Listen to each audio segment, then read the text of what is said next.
The hip flexors are a muscle group that so commonly just gets really, really tight on us.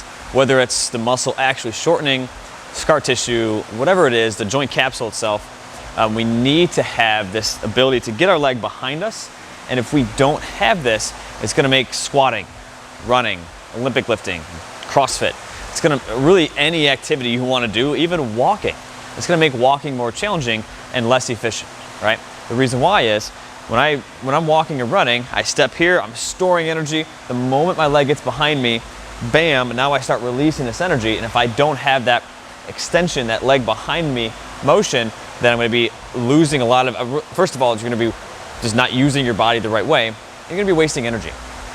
And also probably gonna have a lot of tightness in the front of that hip. So what we can do is a self-Iliacus release. And this one might be, some of you might cringe when you hear the word iliacus because it's a very, very deep muscle in our body in the front of the hip and pelvis here. But if we're able to get in here and release it, we're gonna have a lot of benefits just for moving from our hip mobility in general. So to find it, all you have to do is find your hip bone here. So poke around and say, hey, where's my hip bone?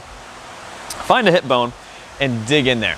What I typically do is I grab my hand, my other hand's gripping kind of the wrist part here.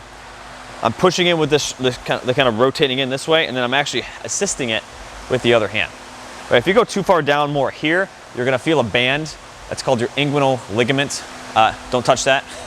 You're just gonna aggravate it. So you wanna stay right to the side of this bone, and that muscle sits in a dish, right? This is your pelvis. This is what we're trying to push on and trying to get in that angle there, and it sits right in here. So it's pretty difficult to get, but once we get in here, right, we found it, bam.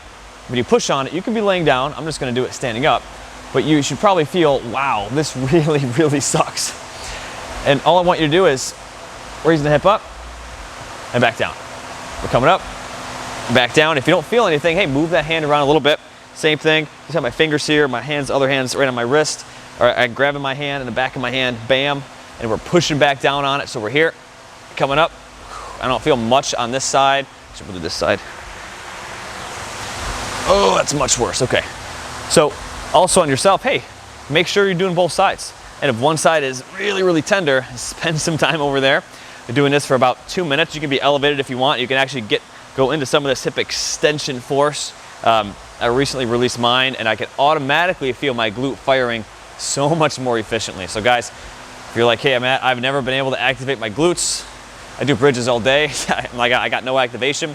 Trying this exercise is probably really gonna help you activate that glute and just move better. So guys, this is the Iliacus release. Again, you're finding that hip bone, take the hand, dig it in there, other hand on top, and we're going through these motions of bringing the knee up and back down, really working that area out.